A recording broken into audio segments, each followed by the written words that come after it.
Today I'm sitting with Angela Brown, who is the publisher for SLUG and the creator of craftlakecity. It's very popular in the creative scene to believe you can't, because we've been told by so many people that we can't, because maybe it didn't work out for them or for someone else that they knew. But that's not true. You write your own destiny, and you can make whatever happen you want to happen. And I think it's really important to reflect on that. And if you want to be a millionaire and be an incredible artist, you can do that. And my hope is that if you are, you take all of that money and make this world a better place. When someone says to you, I'm not creative, I'm not an artist, what do you tell someone that kind of feels like that? Yeah, I told them they just haven't found the right medium yet. They need to keep trying, and that they'll find it. Look at your limiting beliefs, because a lot of the reason why we're not successful with our dreams, with what we want to do, is because we tell ourselves some sort of story. And I think it's important that we look at that story and question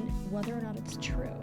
Because most of the time it's probably not true, and it's just a story we're telling ourselves. And maybe somebody planted it, who knows how it got there. But we need to do the work to unwind that story and let it go.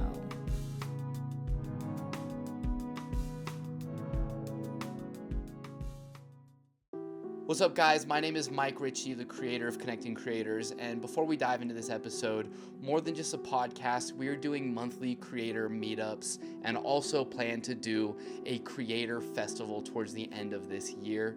Our next creator meetup is March 26th in Provo, Utah, and it's going to be an inspiring night with a photo gallery. We're going to watch some short films.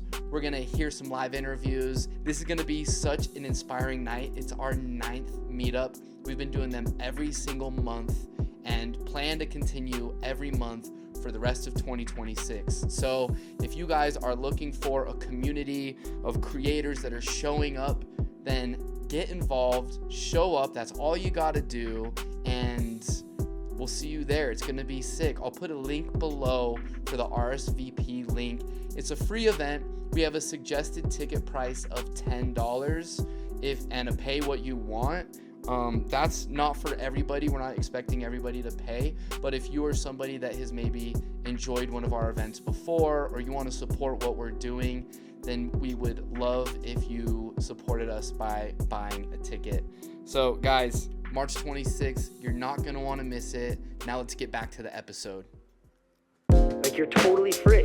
Like, do exactly what feels right to you. And if you can get yourself on that trajectory, then it goes back to what we were talking about before, about being novel, about being original, about not being a photocopy of somebody who did something. If you're that photocopy, you will never be the original. But the moment you accept the fact that nobody cares, do your thing, nobody cares, and then you start to go down that path, you will just get better and better and better. Then you sprinkle on that patience I was talking about. You just keep going. You keep going. And like, your moment of explosion, your detonation will happen.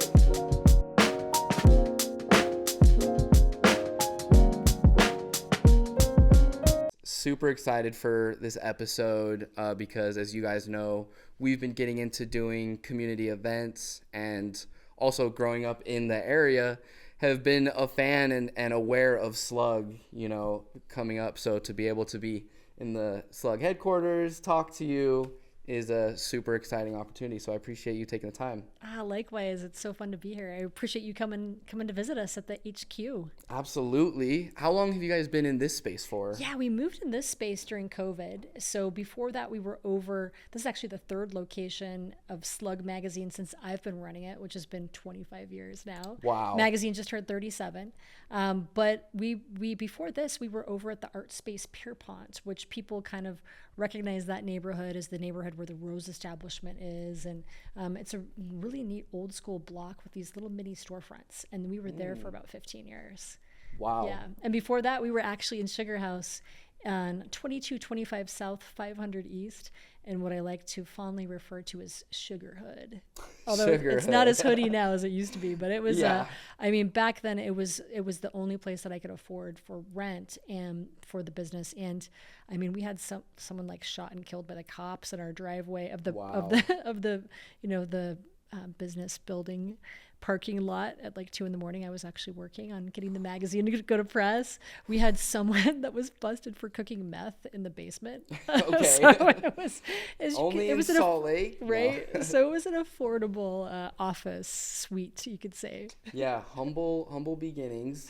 And that's actually really interesting because I was listening to some of your other podcasts and hearing about how you got started with SLUG. So I was like, did you start SLUG, or are you just now running it and learning about how you started as a photographer? Sure. Was that kind of your entry point with SLUG? Yeah. So I grew up reading SLUG magazine. Always remembered it as a preteen and teenager. And I had the opportunity to work for the second publisher of SLUG magazine when I was in my early 20s, and through photography, as you mentioned. Yeah, as I was a photojournalist, I loved music. I was always shooting a lot of bands, working music retail, working for record companies. And then also I had a natural gift and talent for writing. I did a lot of reporting and writing, and I was head of our literary journal at East High School, where I went to school, and then studied photography in college as well. And so I had really that multimedia background that prepared me for SLUG. But even though I didn't start SLUG, I've drastically changed it and made it my own. If you pick up a copy today and pick up a copy from either the J.R. Rupel years, which is the founder of SLUG magazine, or the Gianni Elephant years, which is the second publisher, it's very different. And I, of course, now being at the helm for 25 years, have been the longest lasting publisher, and really have kind of shepherded it so it's still here, because it is difficult to run a free independent magazine. Yeah, and especially in 2026, when I feel like everything is digital. But I think that makes even more of a need for that physical interaction, not even just with SLUG, but also with craftlakecity. Yes. And all the events post-COVID, with the Olympics coming up. It's like Utah, and with Sundance leaving, it's like Utah is looking for more things to do. And it's cool that, you know, even while you were building SLUG, that you had this idea for something else that turned into craftlakecity. And I'm curious of like, what was that like, you know, introducing craftlakecity? I think you said you were 7 years or so into SLUG by that point. Was that like out of left field? Like, were you not really expecting that to happen? And what was kind of the first like origin story of where the idea of craftlakecity came from? Sure. Well, being a photographer, before I got into publishing, I was in the local art scene. So I would exhibit my work in galleries. I loved photo documentary work, and did studio work and conceptual work as well. And it was difficult to get my work accepted to be shown. They're just, number one, there weren't a lot of galleries here. And number two, the galleries that were here weren't really interested in photography as an art form. And they certainly weren't interested in my type of work that I was interested in showing. And so we had to kind of do underground galleries, and we did underground art collectives. In fact, it's pretty fun. Of a group of us in college started Borrowed Walls, which was an art collective, and it ended up being, we all ended up doing amazing things. I went and did SLUG and Craftlakecity. Phil Sherburne, who was in that, ended up starting Kilby Court. Wow. And Tamarika Kishkavelli, who's still one of my dear friends. Well, they all are actually.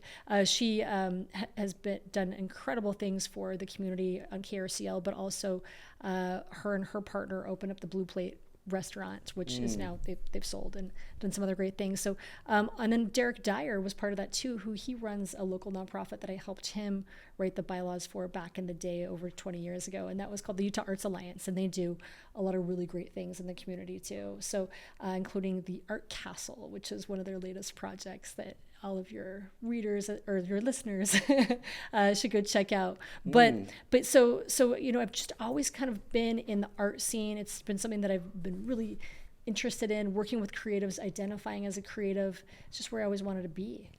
Yeah, that's so awesome, and I resonate super deeply because, you know, one of my favorite artists is Monet and the Impressionists and Impressionism.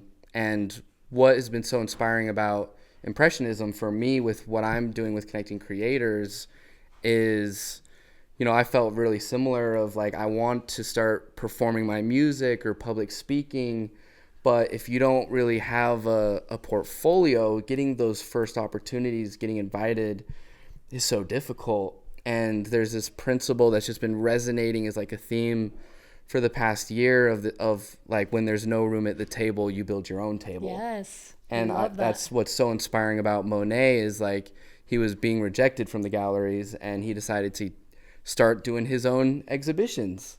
And so you're like the Salt Lake City female Monet for the counterculture underground movement that's been happening around here, which honestly, like, I'd be curious to hear about your perspective of how Salt Lake has changed just in the past 10 years since 2016. Oh yeah, it's been great. I mean, Salt Lake is just constantly changing, and it's just such a beautiful place. And not just Salt Lake proper, but the whole Wasatch Front, right? Like including the whole Provo and up to the Ogden scene, even out to, Park City, as you mentioned, especially with Sundance leaving, that's going to bring some more change. So there's always been just kind of this creative bastion of people here. But to answer your question more thoroughly, since 2016, well, when COVID happened, right, it brought in a lot of people from out of state, which is wonderful.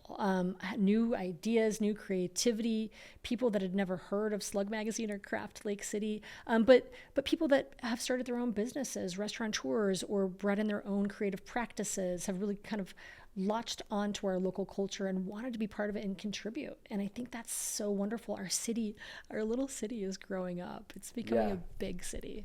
Absolutely. And I'm curious, like, since you started Craft Lake City, what was kind of the response from the community at the beginning? Was it like fireworks from the start and you had a lot of enthusiasm from volunteers and stuff? Or was there a little bit of a snowballing period? Like, how was that when it first started in terms of like the enthusiasm from the community for something like that? I mean, I think there's a lot of similarities between how Craft Lake City started and what you all are doing, right? In the sense of just following my heart, doing something that I thought was important that would serve my peer group, and then realizing that actually it could serve more than just my peer group, right? That it could serve the world and and the community here. And so with that, Craft Lake City started as a SLUG magazine event, and the first year there was 2,000 people that showed up, and it was like, whoa. And also the artisans that applied to be part of it, 72 artisans wanted to be part of it the very, very first year. And then we had 8 or 9 local bands that played too. So it was just a one-day event, and it was like, okay, all right, like the community wants this, let's do more of this. And it was 100% volunteer run. I mean, Slug Magazine, because we are a free publication, the business model is very unique, where it's the community supports us. It's by local businesses advertising with us, they keep us in business. They help pay for this office for the team that is lucky enough to work and get paid. But we also have a huge base of volunteers, over 100 volunteers that also are part of the magazine each month. Wow. Oh, how do you manage all those volunteers? Like, do you have like someone on your team that kind of leads the volunteer program, or?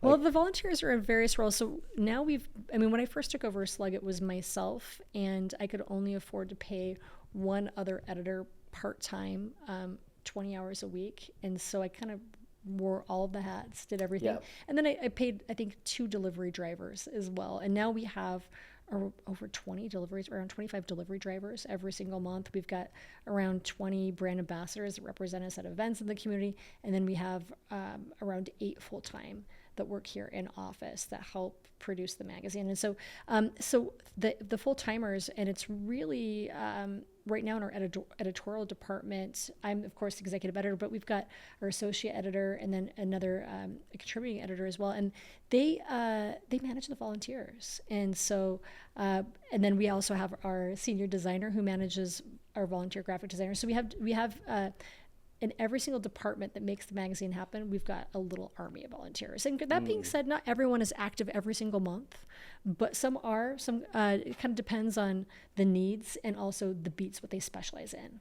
Yeah, that's awesome. So, and I love, like, something I also relate with your story is, your love for music, and you know, you're doing photography for different bands and in the music scene coming up. And I was listening to the podcast you did with the Small Lake Pod. Yeah, that was such a fun one. It was so awesome. And like, I was just like blown away with your story of when you decided to buy into SLUG. Yeah. And how you were at kind of a crossroad. Mm-hmm. And were you you had like a potential opportunity to be like a tour photographer or a concert photographer? Is that what it was? Well, thank you for asking. It was actually with a record company out of San Francisco, a big distribution company that actually distributed all of the big major labels. And so it was a marketing position with them. It was called an ADR rep, so an artist development representative. And so I would have moved to San Francisco and worked with all the brand new signs from all of the labels and worked with them on their marketing packages. But as a photographer, my dream was to get in and become a label photographer. And I was like, okay, if I can just get to the headquarters in this marketing position, which I also loved marketing, and marketing and photography go hand in hand. And I was like, oh, it's just a matter of time before I'm shooting bands and become like the label photographer or like the house distribution photographer. So that was my goal. And then from there, I was going to kind of like pop over to San Francisco and then get transferred to the big time to New York. Yeah. So that's the capital of photography, right? And so of the world. And so that's what I really wanted to do. And I was on track to make that happen. But as you know, sometimes life just likes to give us a little curveball, and we come to these crossroads where we have to make these big life decisions. And it turns out that wasn't my destiny. My destiny was to stay here. Yeah. And now 25 years later, I'm still here. It's like clearly that you chose the right path.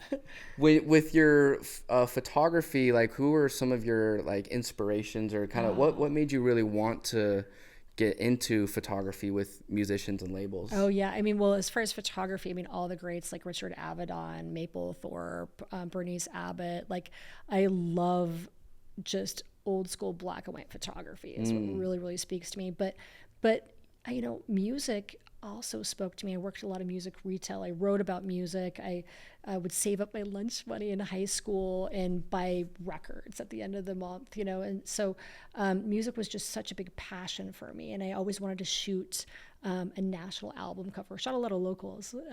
And so I just palled around with musicians all the time. So it was just natural. Kind of like, you know, snowboarders. There's always someone who's maybe not a very, very good snowboarder, so they pick up a camera and they document all their friends that are become pros. You know, that was like my story. So that's so awesome. And I think a lot of creators resonate with that journey because like your camera can really just be your ticket to ride, your ticket into the room. And so it's like, if you're not necessarily throwing triple corks on skis, then maybe you can find a career as a photographer or a video creator for a skier or snowboarder. Right, and you're there, so you may as well, you know, you're witnessing it, so you may as well capture it for everyone else. Absolutely. And you also play in a band, you play guitar. Have you always played guitar? No, I have not. I've always wanted to. My entire life, I've wanted to play guitar. And I, for the longest time, just didn't feel like I could, which is so funny, you know. But also, the music scene 25 years ago was very different. There weren't very many women in it. And actually, the few women that were in it were pretty supportive. I mean, I remember having conversations with a few of them here and there, and then, you know, kind of saying one-liners like, oh, yeah, you should play, or like, if you ever want to play, like, let me know, you know. But for some reason, I just didn't have the confidence. I didn't think that, like, I could do that. And growing up, my mother she loved and appreciated music. She was a very gifted singer, and my father was too. They'd sing duets together, and she was an incredible pianist, but and always instilled in me like my love of music. But and she like tried to get me in piano lessons and stuff, but I had like a very unstable youth, because my mom was really sick a lot of the time, and so she was in and out of the hospital constantly, and so it was kind of hard to have that like stable practice of learning. And then I also just kind of with relationships with some of my siblings had some confidence issues, you know, that kind of I think stemmed from that. And so it wasn't until later that I realized that like I can do this, you know. So I would pick up instruments over the years, and then start getting into it and then talk myself out of it and be like, I can't do this. I can't do this. And I think we've all kind of done that with certain things here or there. In fact, that's one of my passions with craftlakecity is to meet people that think that they're not artists, or that they don't have, I don't have a creative bone in my body. I can't tell you how many times I've heard that. And it's like, oh, balderdash. That's not true. We both know that's not true. And so it's about kind of empowering people. And it took a long time before I was able to empower myself in that way of music. And so here I am now working on it. That's so inspiring and incredible. And I want to hear you play guitar sometime. Come to one of your shows. Okay. And like hear your band. And what's your band called? It's Flat called, Rat? Yeah, Flat Rat. So where did that name come from? Where's the inspiration from that? So it's a real beautiful story, actually, because I get to play with two people that I love so much. One of them, my music mentor, and also my guitar teacher. His name's David Payne. He's from Utah County. And I've known him since we were teenagers because I used to photograph him at a really cool underground venue that was called the Moroccan here. And his band, the Red Bennies, used to play there like every weekend. And so I was always palling around down there, photographing him and all of the other side projects that his buddies were in. And so it's pretty special that I get to play music with him now.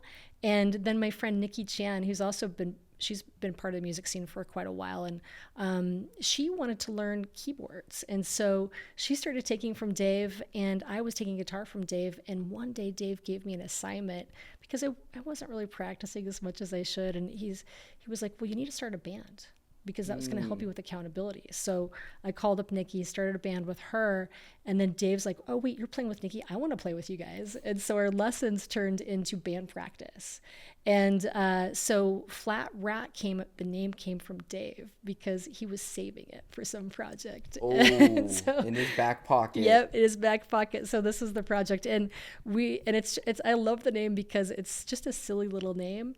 And our project is just all about having so much fun. We get together and we all have to do something that we're not good at, right? Which I have to sing and I play guitar, which of course I'm learning both. And Nikki has to sing and play keys, which she's learning both. And Dave, he plays drums, which he's incredible at drums, but he has to sing and play drums, which he doesn't feel confident doing. So it's really fun. We're all growing together and just having a blast. And so our lesson is writing music together.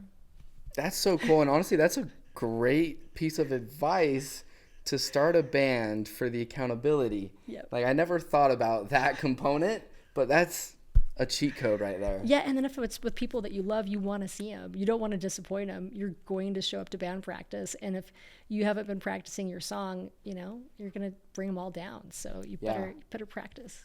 I love that. Yeah, I grew up playing the violin and taking private lessons and being in orchestras and I was notorious for not practicing. But the pressure of knowing that I have to go to Cynthia's house and I'm going to have to play my music and she will be able to tell that I didn't practice.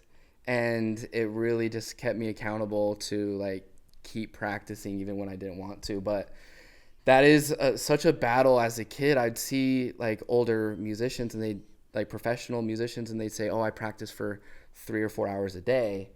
And I was like, how?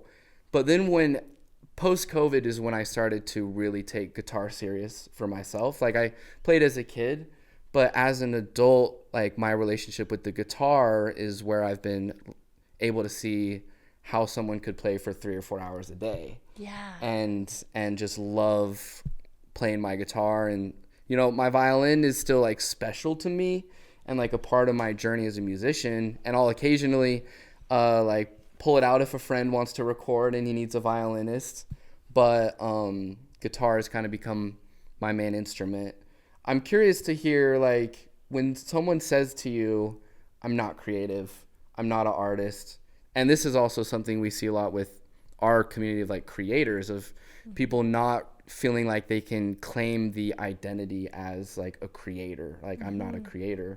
What do you tell someone that kind of feels like that? Yeah, I told them they just haven't found the right medium yet. They need to keep trying and that they'll find it, And that's what's so fun about the craft movement, right, is because you can dabble, right? And Yeah. and it also isn't as scary because you're not necessarily calling yourself an artist. We use the term artisan a lot, which we really love and adore. And, crafting it sounds more, I guess, a little juvenile, right? But I think it's a rebellious term too, because I believe art should be accessible to everyone.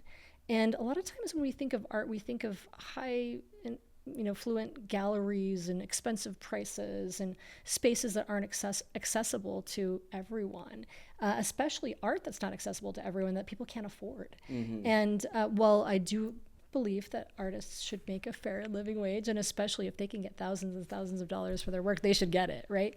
But also as someone that wants just a beautiful piece of handmade art for their apartment wall, they should also be able to have access to that. Or someone who wants to do it as a hobby or as a side hustle and really loves their 9 to 5, but still would like to make a little extra cash for the weekends or whatever. And so I think that's why also, when I intentionally chose craft in Craft Lake City, about empowering the making process and honoring also the process, right? The learning, and it's a craftsmanship, and that there's artists found everywhere. It's not just painting and drawing, right? And so that's really where craft came from. That's incredible. And I love the focus on the process, and I think that's where a lot of creators get focused on just the outcomes and the end results, but it's all about the process. And I'm curious, with someone that wants to become an artist and they just feel like I'm not good enough. And I love this topic of like good art, because even I was talking with my grandma who's an artist, and I was just kind of like talking about this discussion about like great art versus good art. And she just like totally like checked me and like and in a really good way of just like challenging my my belief and my assumption of like what I thought was great art. And then she totally challenged that and like opened my eyes. And I think a lot of artists struggle with feeling like, oh, my art, it's just not good enough. And so I feel like I'm curious from your perspective, like what makes art good? Yes. Like what about the art to you like make something good versus even art that's bad? Well, I think for what makes art good is how it impacts people, whether that's the creator, right? Because there's this, when you make art, it's a very sacred creative practice. It's a meditative practice. It's very spiritual. You're actually giving of yourself into a physical form or an audible form, right? Because creating music is a craft. There's so many different ways to create and give yourself and be able to show for that in a physical form or an audible form or some other form for someone else to enjoy. And so I think that right there is part of that. That's successful. But I think transformation, whether it is transforming you, the creator, or someone else that's receiving the art. I think that's what makes good art, is that it evokes emotion. Ooh, so good. I love that. So with going back to SLUG a little bit, I'm curious to hear a little bit about like the behind the scenes of the process, the operations, and even for you, like what's your favorite part of your process, and I guess you could choose kind of where, if that's maybe within SLUG specifically, or even with just creating in general, but like where do you feel the most like excited or inspired within your creative process? Yeah, I just love working at SLUG magazine so much. It's so fun. From working with the team, I have incredible other creatives that I get to work with every single day that inspire me, that are fun to be around, that have great energy. But I love how together we get to work to empower and uplift people outside of these walls, the community. We get to meet some of the most talented people that I think in the world that just happen to live in our state, and we get to shine a light on them, and we get to do things like put their artwork on the cover of a magazine and print 20,000 copies of it and pass it out for free all across the state. And when we see that impact on individuals and how it makes them feel and how they get honored by their peers, by people they don't know, by their family, because a lot of times creatives aren't really appreciated by their family. Your grandma sounds badass, by the way. She is. So she sounds like she's someone that really appreciates and understands creative individuals, but not everybody has someone like that in their life. And if we can help, get them to the point where they are going to sustain their creative practice and not give up, because so many people, maybe they believe that they are creative, but they give up for some reason, right? And we want people to keep carrying on. Yeah. That hits deep for me. That's a big part of my mission, like to inspire creators to keep going and to not stop. And so I love that. And to evolve and get better and continue to learn and just get better at their craft or choose another craft, right? Absolutely. Layer crafts. Do you have any like specific individuals or like moments that you saw that transformation that like left an impact on you? Oh yeah. I mean, we see it every single month. I mean, whether it's a new writer that is so excited they get their first piece in print, right? Yeah.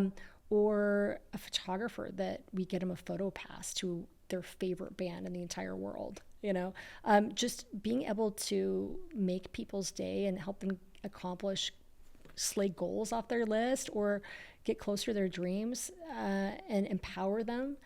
That's my favorite stuff. That's the good stuff. And that's the things that like make it all worth it, especially because it's a sacrifice. Even just last night, we were here till 10:30 at night putting the March issue to bed. And, sometimes it's 10:30, sometimes it's 6:30, sometimes we're done at 5:30, sometimes we're done at 3:30. That's kind of the exciting part about the process is sometimes it goes well and sometimes it doesn't. Yeah. That's definitely true. You can't really control. And I think that's where a lot of the magic starts to shine through, where you don't expect something to happen. Was there a time when you were getting started or in your career that you felt like giving up and stopping? Oh yeah. And like kind of what did you do to push through that moment?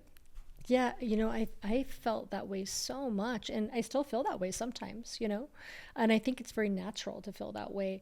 But I think that I've learned a lot of skills in my 50 years because I just turned 50 this year. Wow. Which is wild. I know it's wild to be that age, especially when I didn't think that I would. I guess I've been through a lot in my career and personal and professionally. And so I think you get to a point where you realize that you can stop, but is that really for what? Why should I stop? Right. I guess I'm also maybe a little stubborn. Yeah, I think you have to be. Yes. Yeah, absolutely. So with like creators, what do you feel like the modern creator in 2026 is doing wrong? And that could include artists and even just kind of thinking of the local scene of what you've seen of maybe common mistakes or maybe things that you aren't necessarily a fan of. Like, what are some things that you feel like the modern creator does wrong? I think there's no wrong way to create, but I guess if I was going to give some feedback about how people could do better, I think it does go back to don't give up so soon. For instance, using myself as an example, quitting playing an instrument, I wanted to play the drums at one point, quit that before I had a chance to get good at it, right? And so I guess specifically choosing to go through the uncomfortable parts so that you can make it out the other side. And that's actually something that I've really been focusing on and doubling down on the past 5 years of my life, is actually choosing the most uncomfortable things to do and honing in on it and trying to make that my edge or something that I'm really good at. And I would like to see more creatives work very hard on themselves and have more discipline, Because if they did, I think that they'd be happier with the outcome, and I think they'd produce better work.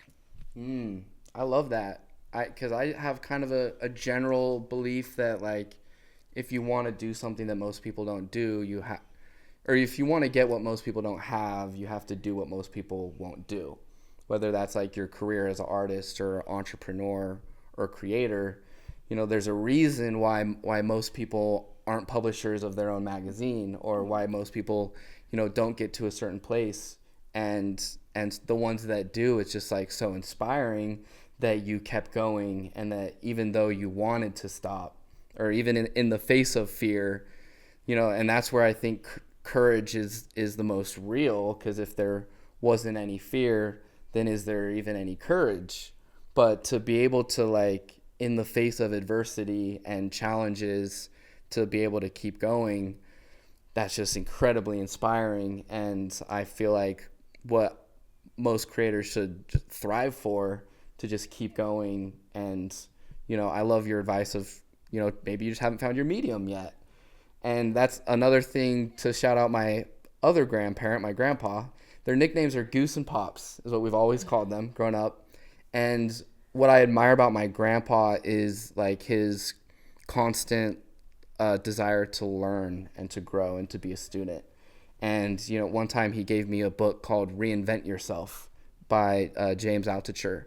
And it was just so profound to me that, someone that is, I think he's 89 years old now, and he's still, he just told us he started picking up the piano and wanting to learn the piano, and he's still learning new skills.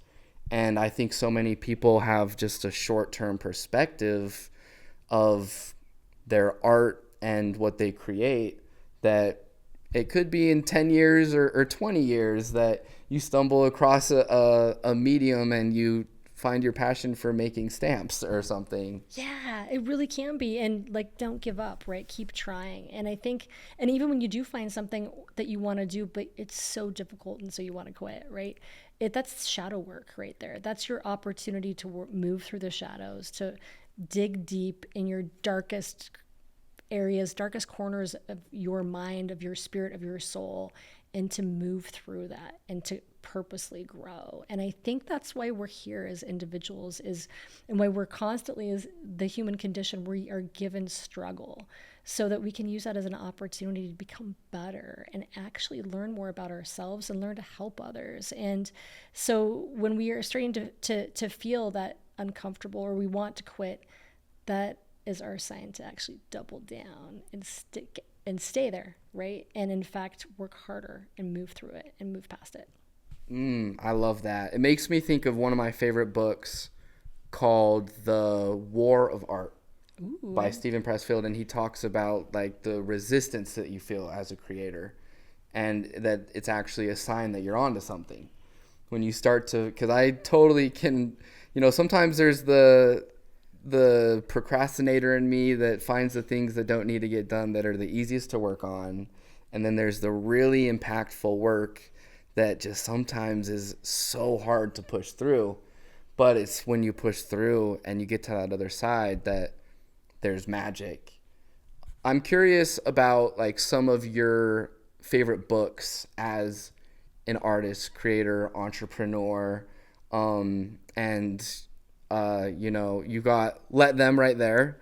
That is a book I've heard a lot about, but I love, a book that maybe has impacted you as a creator. Sure. Well, let's talk about the Let Them theory by Mel Robbins. Yeah. That's sitting here, right here. So one of the things that I do with our team every single Monday, it's called our Team Sync, and I run two teams in here, right? Because we have the SLUG magazine team and the Craft Lake City team. So even though Craft Lake City started originally as a SLUG magazine event, it's now been separated as its own 501c3 nonprofit organization. We've got a team of 10 that run that org, including myself. And then, of course, we've got another team of 10 on the SLUG side that runs SLUG 8 to 10. And so with that in mind, I like to get them both together. And as you can see, we work in the same room, and we're kind of like dispersed amongst each other. There's not really like a SLUG side or a craftlakecity side. And we move our office rotation quarterly. So you always have a new desk buddy that you get to sit by.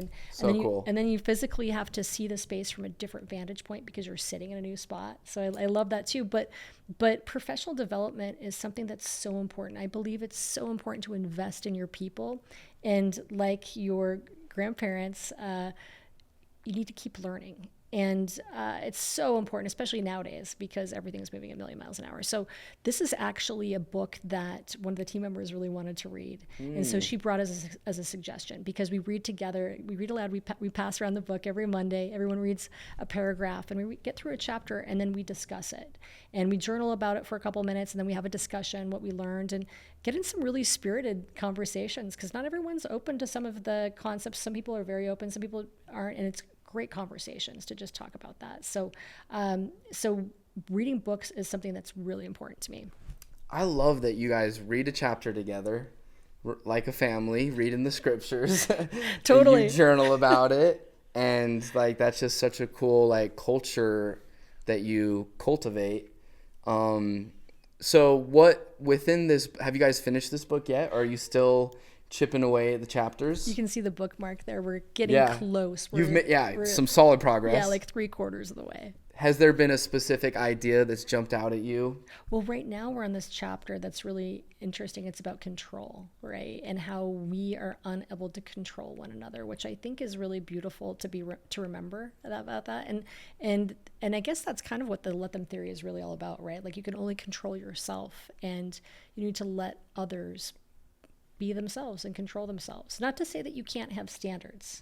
And so we're able to kind of talk about that a little bit last week, because yes, we want to let people be who they are and understand that we can't control them, but we still need to have business standards, and people still need to show up to work on time, and we can't just let them roll in an hour late and be chill, things like that. So it's been fun to kind of talk about, what does that control dynamic mean, and what does it mean, especially as we are leaders and manage other people on the team, and when does that control encroach on controlling them, and also just having a high standard that the team needs to adhere to and commit to. That's so awesome. One of my beliefs about creators is that they're the leaders of the internet. And they're the ones that put out and that like start the conversations and that make conversation. And I like to, think about a creator as a leader, because and especially the courageous and really great creators that I respect are like leading the way and paving the way. And I wonder if you have any leadership advice or leadership tips for a young creator that is making their way and finding their way. Yes, I have so many leadership tips. Okay, awesome. I love talking about leadership. So in fact, any of your viewers and listeners that want to hear about what I'm reading, because I actually just barely put together a list of all of the leadership books that I've read in the past couple years, and with information about them. So if you want that, just find me on Instagram, The Real Angela, and DM me book, and I'll send you my book list. But as far as just some quick leadership advice, I really believe in leading by example, and it's very, very important to getting back to that control dynamic by showing people what you want through your actions and through your leadership, and working very hard on yourself to continue to grow, and analyzing and taking responsibility. That's a big leadership lesson that took me actually probably decades to learn, honestly, and I'm still learning it, is that as the leader of both craftlakecity and SLUG, if one of my team members makes a mistake, that's actually my fault, because I needed to train them in a way where they understood that they should not have made that mistake. And I need to take responsibility for that. It's not blaming them. It's actually my fault. And I think it's really important that more leaders take responsibility for how their team fails and also how they win too, right? And when they win, I did a great job. And so that's really something that I think young leaders should think about, is how they can lead by example and take responsibility by training people under them. That is so great. And Super important, super true. And I love, just being able to see the creators in our community kind of develop and evolve into better and stronger leaders, and to be able to, take ownership, because that's really the only way that you can take control of your life, I feel like. And I notice a lot of creators have a lot of excuses, and it's hard because, like, those excuses, I think, are valid most of the time. It's not that they're not real excuses, but at the end of the day, it's still pushing off that ownership, where if you as a leader took full responsibility of your team and what you're building, that's really the best way for you to grow and to keep going. So I love that advice and perspective. Thank you. What are some of the excuses you think people use? I think, and maybe even thinking of some of my own personal excuses. Yeah. Yes. Because it's sometimes it's hard to even identify an excuse, because you don't even register that you're coming up with excuses, and it's nice to have people around you to be able to call them out. Yes. And that's something I love about being able to work with my cousin, is that, we have so much trust, and that's something that, with taking responsibility, it's like we're able to build that trust, because I know that he also has the same perspective, that when something goes wrong at our events or with something that we're doing, he's all about, let's own it, take full responsibility to figure out how we can grow. But I do think, money is a big excuse. Like, I don't have enough money or resources. I think time, people feeling like, I just don't have the time. And for a third, do you got an excuse behind the camera? Gear. Yeah, gear. That's one that we hear a lot. And I'm a firm believer for our, like, camera creators, that I'm all about, it's not the plane, it's the pilot. And I love, like, a lot of my favorite creators make great work because of their limitations. And I think that, so many creators go down these rabbit holes of just needing new gear, the newest camera, newest lens, newest this, newest that, but they're not creating. And I would rather see someone creating from their phone than just not even creating and just buying a camera to be a jewelry piece, essentially, to show off that you have the new camera. But, and especially, like, with doing events, what I love, like, with connecting creators, is it massively filters a lot of creators, because anyone in the room shows at least that they'll show up. And I think a lot of creators just don't even show up in the first place. And so they don't make it because they don't try or they don't show up. But for, the creators that are going to make it, I think you have to first be able to show up, and to be able to provide a space and environment for creators to show up and to be honest and vulnerable, because that's another area that I think is so uncomfortable and people don't want to talk about. But that is where you're going to be able to grow, and where you can really connect with someone. Even hearing your story, and when you spoke about, when you spoke to your dad and he told you the big family secret, and he had terminal cancer, and boom, it just, like, resonated with me as someone that has a dad that had stage 4 cancer. And I'm just, like, if you wouldn't have shared that, I mean, you're still a really interesting, incredible person, but without, like, hearing that was just instantly like, wow, I feel like I can understand you a little bit better. And so by you having the courage to open up about that, it gave the opportunity for people to be able to connect. And I've seen that same thing with myself, as I've, like, developed the courage to speak my truth and, push myself to do the uncomfortable, like, public speaking or things like that. I'll have people that will come up and not even realize, like, the impact that something that I said could have had on them. And a lot of young creators just see the numbers on their phone and they forget that those are people. And it doesn't take 1 million followers to change the world. Like, you could change the world. You could change one person and it would change the world. And so I think that's another thing where creators are so focused on, I need to get more views, I need to get more followers.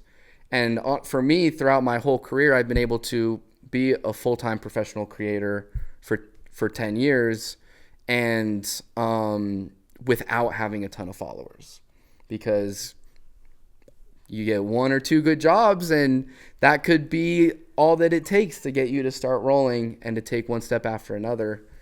But I do think that it just takes so much courage to speak that truth. But those are the creators I have so much respect for just out the get, when I can see someone share something so personal and like terrifying, and it's just inspiring for me to not restrict myself when sharing my story or speaking my truth. Thank you so much for sharing that. And, you know, and you saying that just means that I need to share more. You know, I mean, just hearing the fact that I could impact you that way is really meaningful to me. And I think it's really special. And we do need to be more vulnerable with each other. And we all have tough times that we've experienced. And it's important to share them so that we can help others through those stories and relate to others. And how's your dad doing? He's doing good. Good.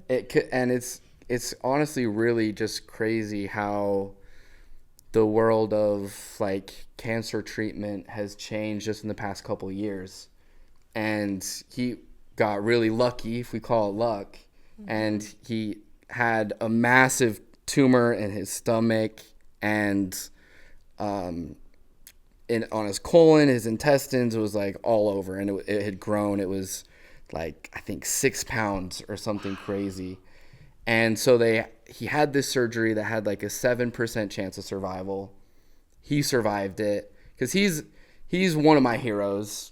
He's like entrepreneur, first responder, firefighter, all of the above. And also is like part of why I love storytelling so much, is just growing up. My dad is such a storyteller, telling me stories of him growing up skateboarding with Tony Hawk or living in Korea or all this stuff. And so, of course, as I'm getting older, I'm like, I want to start skateboarding, you know, because my dad skates. And so after he had that surgery, cancer started coming back, and chemo is really rough and was really hard on him. And so we're like kind of doing a Hail Mary to kind of try some more experimental things. And there was this new immunotherapy they put him on this trial run for, and it ended up being massively successful and like a huge breakthrough in like immunotherapy technology for his specific kind of cancer. And so this was around 2022 when we first found out. And since then, it's been, he had it removed, it cleared up, came back, cleared up, and he's currently like towards the tail end of he does like monthly immunotherapy, but his blood work is clear and is looking better than ever currently. Wow. So just honestly a massive blessing just with technology and science and just timing that he was able to have this opportunity. And now he is able to continue to build his own company he has that is like a health and wellness supplement company. He's super into the gym and bodybuilding. Yeah. And so that definitely helped that he was super fit. But it was one of those things that as someone growing up that, you know, never really had a close loved one that, you know, was sick like that, I never really understood the kind of impact that had on the people around them. Mm-hmm. How's it changed you? It's changed me a lot. It's definitely like zeroed me in with my heart. You know, I really like it it's something that like can just take me to that place instantly if I need to go there or want to go there. And I am like a pretty emotional and energetic kind of person, and so I like having conversations with people about it. But I think it's definitely made me more just aware of like the finite nature of life, more appreciative of the people around me, and a lot of urgency to be building everything that I'm building between like my personal art and connecting creators and the events and things that we're doing, because, you know, I feel like so blessed to have the support that I come from and the family that I come from. And I know that there's so many people out there that don't have that. And I have so many close friends that don't have a father or that don't have a family like the family that I have. And for me, I feel just this sense of responsibility that I can't let this opportunity of the life that I live to be Mike to go to waste, to just be doing whatever I thought I wanted to do to make money, compared to now where I truly feel like every day I wake up and I'm building towards like my purpose. And it feels really good and exciting because I've never really felt like this sense of clarity on my purpose until within this last year, really. And so that has been really a big part of it, because at the start, it's just I can be kind of scattered and all over the place. I have lots of ideas, you know, lots of shiny objects. And I started my career pretty abruptly, just moving out, and I went to New York, and because that's where all photographers want to go. And but this was before I knew about the cancer, and I had moved back before, but now, like, with everything that's happened, I can kind of appreciate that time period where I was able to go to the East Coast and like ignite the beginnings of my dreams and my career, and now be able to stay in Utah. And that's one of the things I love about your mission in the Small Lake podcast. And you said, if I'm going to stay in Utah, then I'm going to make it, or if I'm going to stay in Salt Lake, I'm going to make it the Salt Lake that I want, and make it welcoming for the outsiders and the weirdos. And I think that's just so incredible. Thank you. Well, and you're doing that work as well. And I love the parallels in our stories too. Absolutely. It's really fun. For sure. And it's just cool. I feel like I could talk to you for a few more hours. And this conversation has been like such a delight for me, and also for our community to be able to listen to this. But to start to kind of bring the conversation to an end, I'd love to hear what sort of advice you have for creators that are just really just facing excuses or roadblocks or self-doubt. And I honestly, like with what you mentioned earlier of that journey as a creator of just like not liking yourself and learning to love yourself and getting over that hurdle, like what do you think is something that can help those struggling creators? Thank you for asking. I think really making a commitment to work hard on yourself and to look at your limiting beliefs, because a lot of the reason why we're not successful with our dreams, with what we want to do, is because we tell ourselves some sort of story. And I think it's important that we look at that story and question whether or not it's true, because most of the time it's probably not true. And it's just a story we're telling ourselves. And maybe somebody planted it. Who knows how it got there? But we need to do the work to unwind that story and let it go. Because then we can really tap into our superpower, into our mission, into why we're here and how we can help others. And I also want to share that for me, for a long time, I felt like I couldn't do that and make money.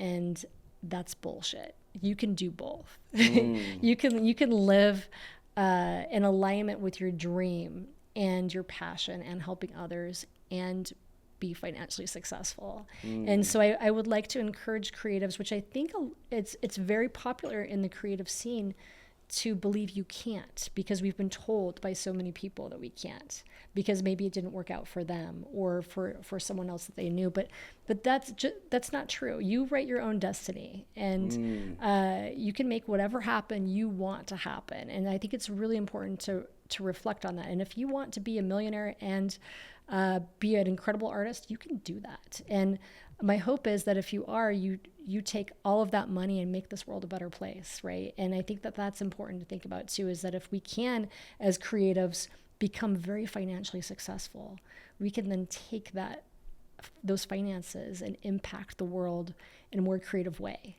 and help others with that. And so I'd like to implore people to think about that in the creative industry, and again, to question those limiting beliefs, but specifically around finance.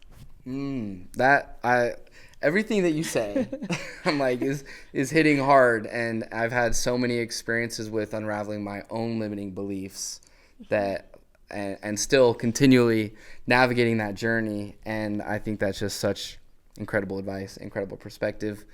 Thank you so much for letting us come here, sharing your story. Where can people find you and Craft Lake City? Where is the best place for people to go and follow and find what you're working on? Yes, of course, both of the companies are on all of the social platforms at Craft Lake City, craftlakecity.com, of course, slugmag.com, Salt Lake Underground, represent. And then, of course, tag us at slugmag. But then my personal, you can catch me at The Real Angela. And I'm always talking about all this kind of stuff and posting about it, as well as both of the businesses. And again, if you want my list of books to read, just DM me books and I'll send it over to you. Absolutely. Last question. Yeah. But what are sort of like summer plans this year with Craft Lake City? Oh, yes. Do you have any like exciting things in the works or events you guys are working on? We always have so many exciting things in the works. And this is going to be our 18th annual Craft Lake City DIY Festival, right? And so this is going to be at the Utah State Fair Park. It's August 6th, 7th, and 8th, 3-day festival, Friday, Saturday, and Sunday. Over 20,000 people, 3 stages, all local music, all local artisans. We have a STEM building with science and technology, all local creators. We have indie video game creators in there. We have a youth entrepreneurship program where we empower the youth to become makers and creators. Wow. And they do a pop-up on a Saturday only called Kid Row, which is so fun. So we just have so many great things, but that's all of those things that I just listed is just what we do every single year at the festival. But this year we have some exciting changes. We can't talk about them yet, but we're always like adding new things. So hit me up in like June. We can talk more. Yeah. Absolutely. Well, thank you again. Yeah, thank you. And definitely check out Angela, Craft Lake City. You guys already know about SLUG and Craft Lake City, but thanks again. Thank you for having me, and thanks for coming to the HQ. Oh, absolutely. Incredible space here. Welcome anytime. Like, do exactly what feels right to you. And if you can get yourself on that trajectory, then it goes back to what we were talking about before, about being novel, about being original, about not being a photocopy of somebody who did something. If you're that photocopy, you will never be the original. But the moment you accept the fact that nobody cares, do your thing.